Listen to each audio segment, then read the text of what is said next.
Quand on pense à la marine américaine, on imagine une flotte de navires, quelques sous-marins et peut-être même Top Gun. Toutes ces choses concernent l'eau, ce qui est assez logique, puisque c'est la marine, évidemment. Mais si je vous disais qu'il existe toute une communauté de marins qui ne vont presque jamais en mer? Cette communauté, les Seabees de la marine américaine, tirent leur nom de leur type d'unité. Ce sont des bataillons de construction, dont l'acronyme est Bataillon de construction, d'où vient le nom Seabee. Vous voyez, c'est plutôt cool. Les Seabees se sont souvent vus comme l'infanterie de la marine américaine, mais leur histoire et leurs compétences dépassent largement ce rôle.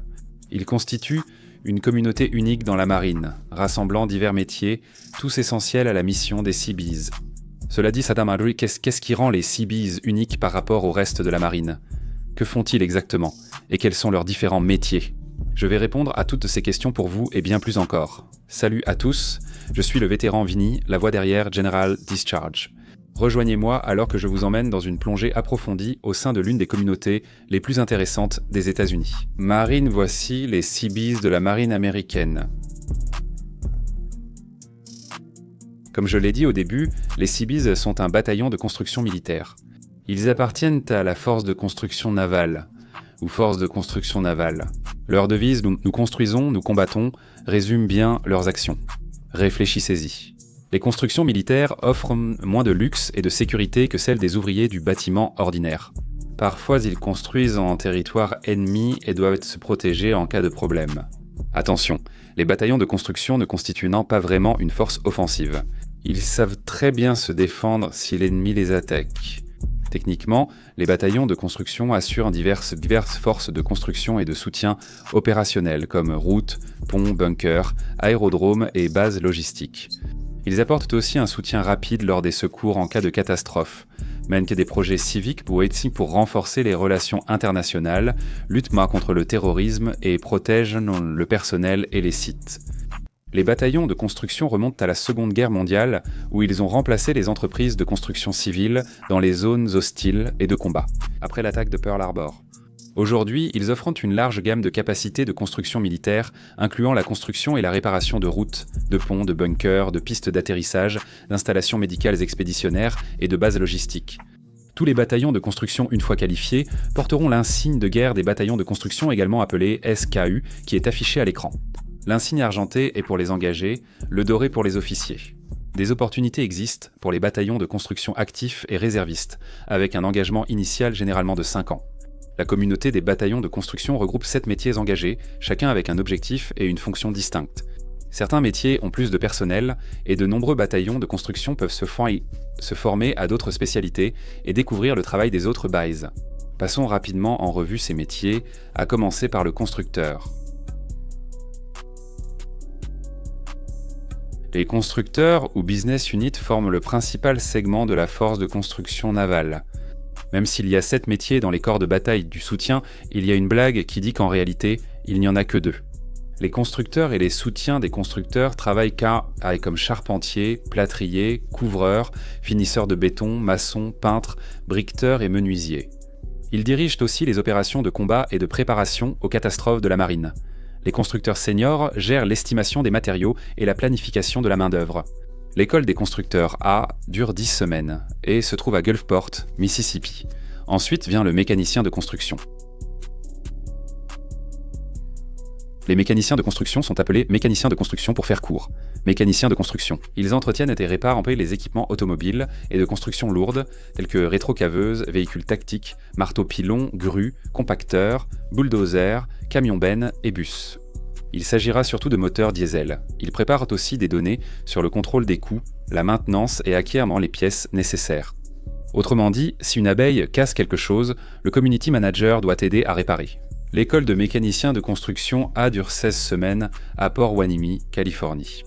Les community managers collaborent étroitement avec le futur opérateur d'engins de chantier bataillon de construction. Vous voulez savoir ce qu'il y a de plus bas ? Un opérateur d'engin, abréviation d'opérateur d'engin. Les opérateurs d'engins font fonctionner les machines que la marine utilise pour accomplir le travail. En conduisant des grues et des engins routiers, ils facilitent le succès des missions de la marine. Les conducteurs d'engins manipulent des équipements lourds de transport et de construction sur une grande variété de types de projets. L'équipement comprend camions, bulldozers, pelleteuses, niveleuses, chariots élévateurs, grues et matériel d'asphalte.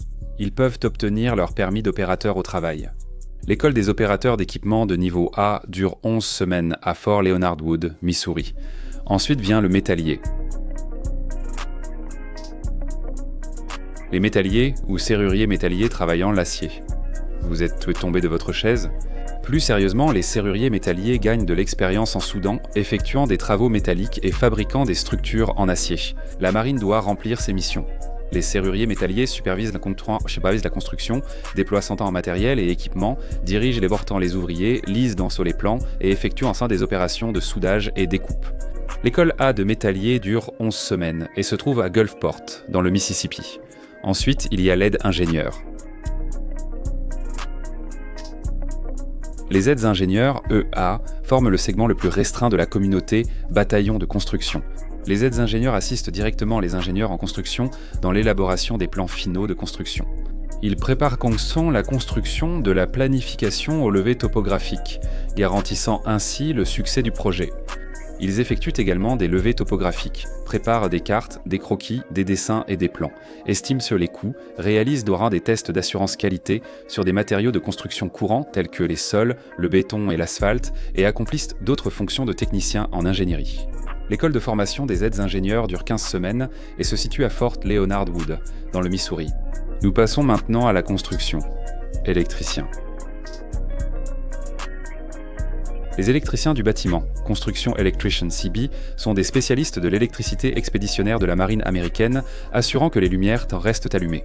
Ils gèrent le câblage, grimpent les poteaux, réparent les équipements électriques et rétablissent le courant.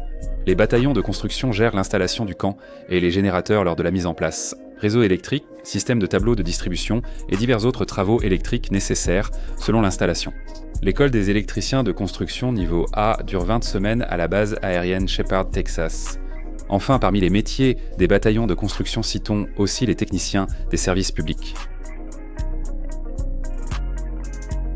Les techniciens des services publics, ou unités techniques pour faire court, sont les plombiers et les spécialistes du chauffage, ventilation et climatisation des bataillons de construction. Ils installent, entretiennent et réparent les systèmes de chauffage, climatisation, plomberie et installations navales partout dans le monde. Cela inclut aussi l'exploitation, l'entretien des systèmes d'eau et d'eaux usées, des stations de traitement et la mise en œuvre de procédures pour limiter la pollution de l'environnement. L'école des techniciens des services publics dure 13 semaines à Sheppard, sur la base aérienne de l'États-Unis Air Force au Texas. Voici les 7 métiers, bataillons de construction pour les engagés, et un autre volet existe pour les officiers. Les officiers bataillons de construction sont des officiers commissionnés du corps des ingénieurs civils de la marine. Naturellement, en tant qu'officiers, ils sont beaucoup moins sur le terrain et occupent davantage des fonctions de gestion. Ils se consacrent à la gestion des contrats, aux travaux publics et aux bataillons de construction. Chaque métier des bataillons de construction a un programme de formation et une durée différente, comme vous l'avez sûrement remarqué. Tous les bataillons de construction en service actif devront suivre le cours de compétences de combat expéditionnaire de 4 semaines, malgré leurs différences. Au centre d'entraînement commando, les marins apprennent la navigation terrestre, le combat tactique, les soins aux blessés, le tir avec des armes légères et d'autres compétences. Le cours s'adresse à tout marin rejoignant un commandement expéditionnaire. Retour au bataillon de construction. Il y a quelques années, ils étaient segmentés par grade dans leur commandement. Maintenant, ils sont généralement mélangés. Quel que soit le poste de bataillon de construction, il existe divers types d'unités et de commandements où les bataillons de construction peuvent en servir durant leur carrière. Les bataillons de construction amphibies,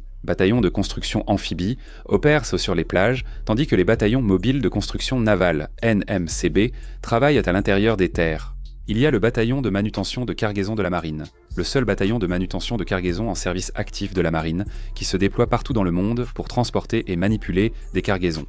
Les équipes de construction sous-marine sont des bataillons de construction formés à la plongée pour réaliser diverses tâches spécialisées sous le Sores. Il existe aussi le programme équipement de soutien mobile au service public. Équipement de soutien mobile au service public. Les techniciens équipements de soutien mobile au service public des bataillons de construction hautement qualifiés assurent la production et la distribution d'électricité temporaire pour le département de la défense, des navires de la marine, des aérodromes et d'autres infrastructures mondiales.